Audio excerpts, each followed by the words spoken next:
Jeffrey Dahmer is one of the most prolific serial killers in American history.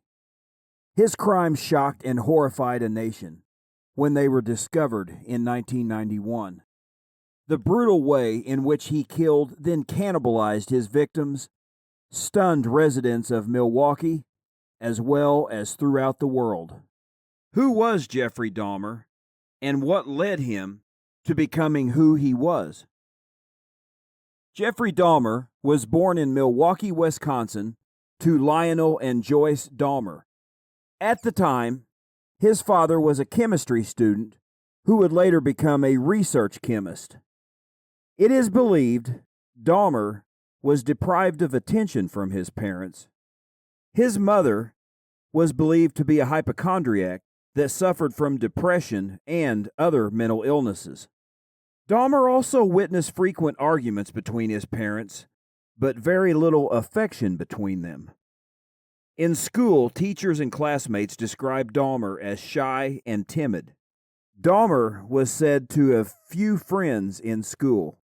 In 1966, the family moved to Doylestown, Ohio. Later that year, his mother gave birth to his brother David. Dahmer had a fascination with death from an early age. Also, as a child, Dahmer collected the bones of many different kinds of animals. Some he preserved in jars of formaldehyde. Dahmer once asked his father what would happen if chicken bones were placed in bleach. At the time, his father dismissed this as natural scientific curiosity. But little did he know this was an early stage of what would become a morbid fascination with death. He began collecting roadkill and even keeping some of the skulls.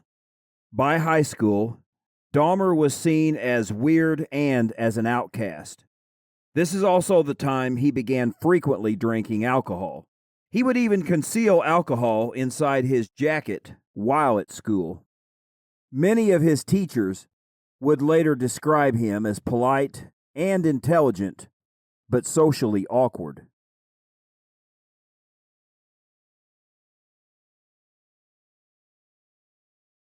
In high school, Dahmer also discovered he was homosexual. He did not disclose this to his parents. He began to have bizarre sexual fantasies at this time, many of which were grisly and violent. Dahmer did earn a reputation for something of a class clown among his peers. He would pull pranks to the amusement of his classmates. Dahmer's grades began to decline around the time his parents began having difficulty in their marriage. His parents entered into marriage counseling, but it failed to save the marriage, and Lionel Dahmer moved out of the home in early 1978. Shortly after he graduated high school, Dahmer's parents divorced. Dahmer's mother also moved out of the home to live with relatives in Wisconsin. Dahmer was 18 and alone in the family home. The stage was set for him to begin one of the most diabolical crime sprees in history. Dahmer committed his first murder just 3 weeks after his graduation from high school. Stephen Marks, an 18-year-old, was hitchhiked when he was picked up by Dahmer. Dahmer lured Hicks to his home on the premise of having some drinks. Dahmer would later admit to being sexually attracted to Hicks. But Hicks began talking about girls, so he gave up the hope of any sexual connection. The two hung out at Dahmer's house drinking and listening to music. After a few hours, Hicks wanted to leave. Dahmer did not want him to leave and bludgeoned Hicks to death with a 10-pound dumbbell weight. While Hicks was unconscious, Dahmer strangled him to death. He then masturbated above the corpse before dragging the body in the basement. The next day, he buried the body in the backyard. Weeks later, he unearthed the body and dissolved the body in acid before crushing the bones with a sledgehammer. He flushed the acid solution down the toilet and scattered the crushed bones in a wooded area behind the home. About 6 weeks later, Dahmer began taking courses at Ohio State University.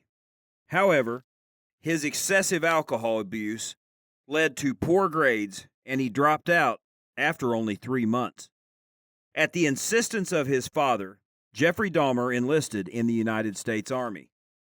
Dahmer's alcohol abuse continued while enlisted, and he was sometimes reprimanded by his superiors. He was then stationed in West Germany, where he worked as a medic. Published reports listed Dahmer as a pretty average soldier, but his alcohol abuse led to an early discharge from the Army.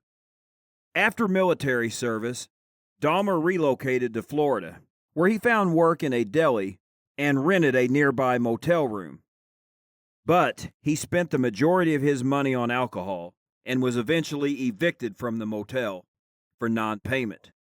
He would return home to Ohio and live with his father and stepmother. Shortly after his return, he was arrested for a drunk and disorderly charge. He was given a 10-day suspended sentence. Dahmer's father then sent him to Wisconsin to live with his grandmother. His grandmother was the only family member he showed any kind of affection toward. Initially, the arrangement worked well. Dahmer got a job with a plasma center in Milwaukee. He held the job for 10 months before being laid off. He would not hold a job again for over 2 years, largely living off whatever money his grandmother gave him. During this time, he received an indecent exposure conviction and was fined $50. In 1985, he was hired as a mixer at a chocolate factory, working the 11 p.m. to 7 a.m. shift. He began to frequent bathhouses in the area, and would later say around this time was when he began to view people as objects of pleasure rather than humans. By his late 20s, Dahmer found it increasingly difficult to control his deviant urges and impulses.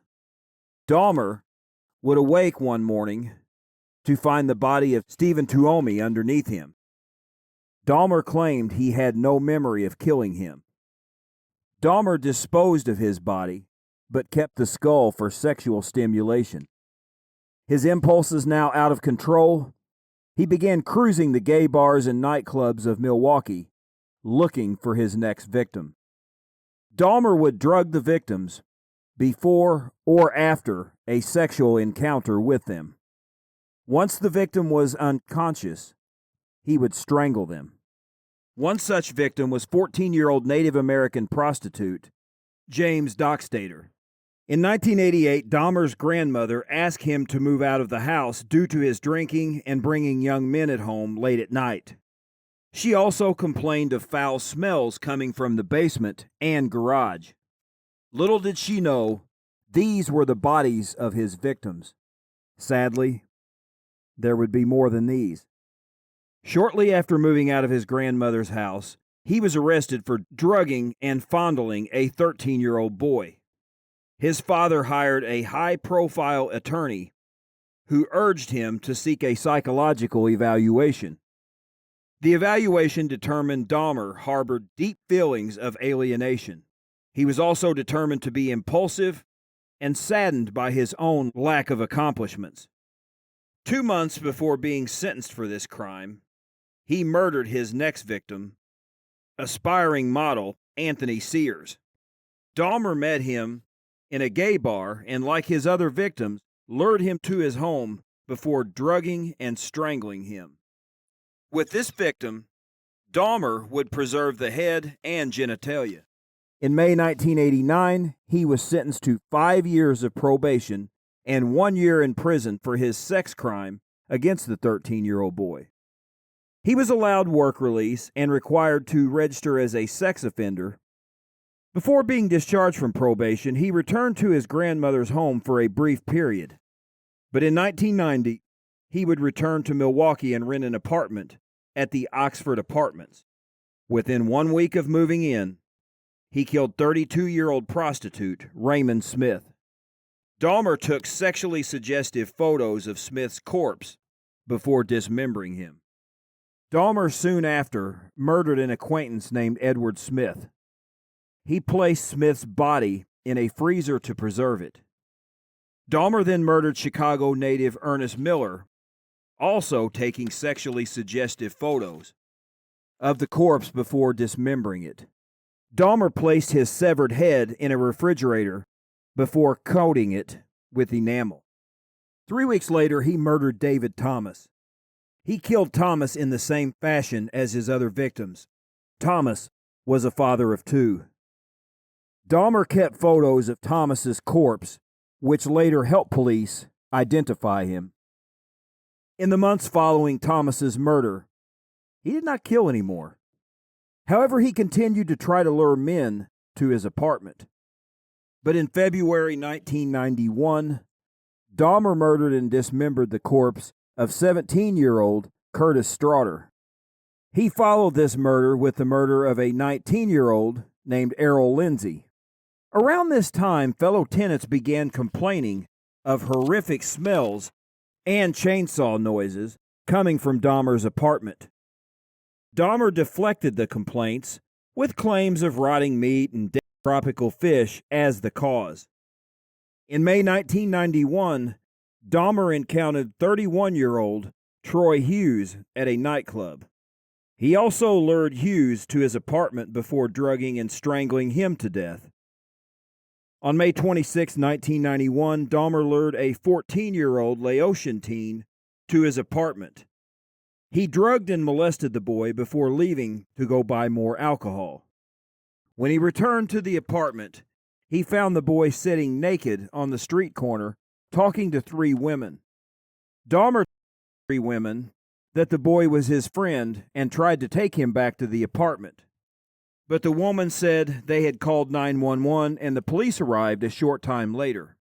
However, Dahmer convinced the police officers the boy was his 19-year-old lover, and this was the result of a drunken quarrel. Sadly, the officers believed the story, and the boy was returned to Dahmer's apartment. Dahmer then injected hychloric acid into the boy's brain, which proved fatal. In July of 1991, Dahmer murdered 24-year-old Oliver Lacey after luring him with the offer of a professional photo shoot. Dahmer placed his head and heart in the refrigerator and his skeleton in the freezer. Soon after, Dahmer lured 32-year-old Tracy Edwards to his apartment. Edwards observed nude male photos on the wall and a videotape of the movie The Exorcist III playing. He also saw a 57-gallon drum in the corner with a strong odor coming from it. Dahmer held a knife to Edwards and said he intended to have nude photos of him. Edwards said he would comply if Dahmer would put the knife away and remove the handcuffs he had placed on him. To prevent attack, Edwards assured Dahmer he was his friend and would not abandon him, all the while looking for an escape route. Edwards asked to use the restroom, and Dahmer agreed. This time, he noticed Dahmer was not holding the handcuffs. Seizing the opportunity, he punched Dahmer in the face. This knocked him off balance, and Edwards fled through the front door. Edwards was able to flag down 2 police officers and explain the horrific story.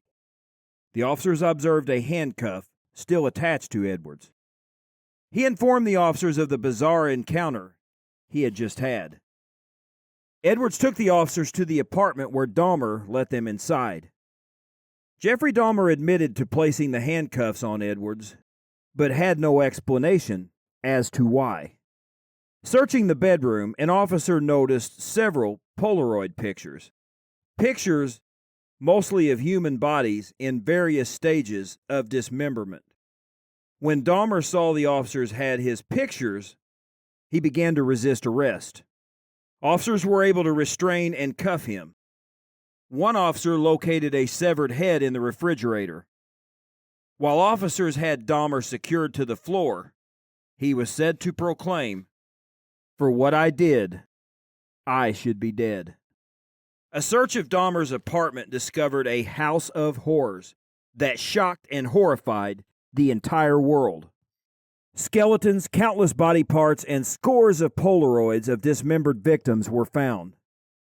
Dahmer waived his right to an attorney and confessed his gruesome crimes to investigators. Dahmer was initially charged with 4 counts of murder. Dahmer pled insanity as a defense. On January 30th, 1992, his trial began for 15 counts of first-degree murder. The trial lasted 2 weeks. He was found guilty on all counts. At sentencing, Dahmer addressed the court, stating to the judge, "I am prepared for your sentence, which will be the maximum. I ask for no consideration." Dahmer was given a life sentence, as Wisconsin had previously abolished the death penalty decades earlier. He was transferred to the Columbia Correctional Institution.